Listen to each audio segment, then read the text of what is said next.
Number classification अर्थात् संख्याहरूको वर्गीकरण भनेको मतलब दिइएका संख्याहरूमध्ये अन्यभन्दा फरक संख्या कुन हो रोज्नुहोस् भन्नेवाला प्रश्न हामीलाई यो अगाडि राखेको प्रश्न हेर्न सक्नुहुन्छ नेपाल प्रहरीको असैमा यो पालि 2083 सालमा सोधेको प्रश्न र हामीलाई दिएको छ चारवटा संख्याहरू।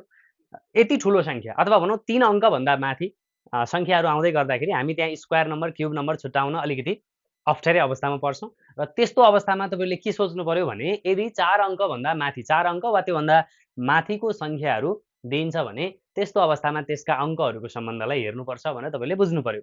र त्यसरी हो भने कस्तो सम्बन्ध हेर्ने त कहिले गुणन गरेको हुनसक्छ, कहिले पहिलो र अन्तिमलाई गुणन गरेर बिचको संख्या आउन सक्छ। त्यस्तै सम्बन्ध हेर्दै जाँदा यो प्रश्न कसरी सोधेको रहेछ यसको लजिक बुझौँ है त। सो यहाँ हेर्नुहोस् 3 3 3 2 दिएको छ, यो जोड संख्या यो पनि जोड संख्या, एउटा बिजोड अर्को बिजोड यसरी अल्टरनेट गरेर दिएको छ एउटा।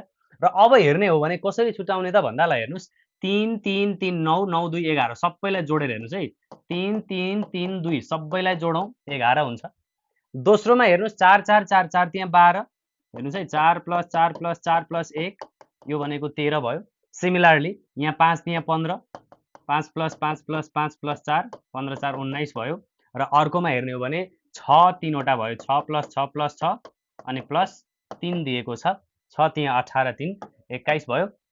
र यसको लजिक कसरी दिएको थियो त अब हेर्नुहोस् यसलाई पनि सँगै संख्यालाई होइन संख्याको अङ्कहरूलाई जोड्दा जुन संख्या आउँछ त्यो संख्याहरू 11 रुट संख्या प्राइम नम्बर, 13 पनि रुट संख्या हो प्राइम नम्बर हो, 19 पनि त्यही हो।